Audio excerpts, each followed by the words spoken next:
greatness that night. It's about the fight. It ain't about the champion. It's about the fight. That's all I care about, the fight. What Kenny Ellis said was, look, man, we're not falling for the banana in the tailpipe. We know what Lamont Roach brings to the table, and he says that Lamont Roach is... I don't know if Lamont Roach exposed weaknesses of Tank Davis. During the rematch press conference, Gervonta Davis's coach, Calvin Ford, fired back at Lamont with a bold statement. It's over, and they'll see who the real champion is in the fight. His confident and fiery tone made it clear he's fully backing Gervonta to come out on top and prove his dominance in the ring. Dominance inside the ring. And sit there and say to themselves like they came from a karate movie, man, I want to fight just like Tank. I want to be just like Tank. Gervonta Davis is heading into his upcoming rematch with total focus and determination.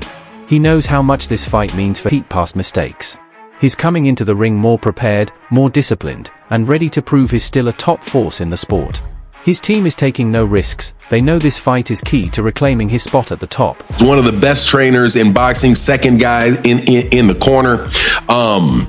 Is responsible for a lot of the real tactical decisions and tactical analysis that goes on in Gervonta Davis's corner. So you have Coach Calvin, and Coach Calvin is the head trainer, and you have Coach Kenny, who really specializes on preparing game plans specifically for opponents. So to have him talk about what's going on with Lamont Roach, I thought was interesting and insightful, because what he said was that, one, he's not falling for the okie doke.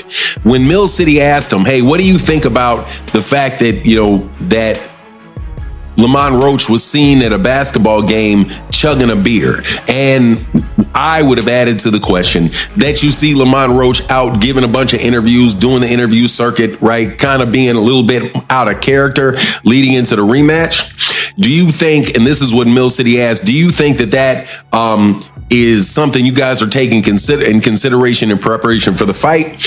And what Kenny Ellis said was, look, man, we're not falling for... Reuniting with Coach Calvin Ford has brought new energy to Gervonta Davis's training camp. Their strong bond, built on years of trust and mutual respect, has created the perfect environment for focused, high-level preparation. Ford has been a key figure in Davis's journey, shaping his raw talent into a sharp, aggressive, and strategic fighting style. This renewed partnership adds both emotional drive and tactical precision, boosting Davis's confidence and making sure every part of his training lines up with his goal to reclaim championship glory. Match. Do you think, and this is what Mill City asked, do you think that is something you guys are taking in consideration in preparation for the fight? And what Kenny Ellis said was, look, man, we're not falling for the banana in the tailpipe. We know what Lamont Roach brings to the table, and he says that Lamont Roach is, we're not believing that he's out there drinking or blowing up a bunch of weight and all of that. He says what most people say, hey, we're going to prepare for the best version of Lamont Roach that is going to, that'll come for us. But the way that he saw the fight coming out was he said he sees it like the fight before, a lot of really crisp shots landing. And the fight is going to be similar, but hey, the fight at the same time is going to be very different. Now, I just happen to have a very good friend named Phoenix the Assassin who breaks down fights for me. He's a trainer, got a world-class eye for fights. And what he speculated should be the difference between the first fight and the second fight for Gervonta is that Gervonta is going to need to spend a lot more time fighting on the outside and scoring points for a longer period of time on the outside, and then making sure that, and basically forcing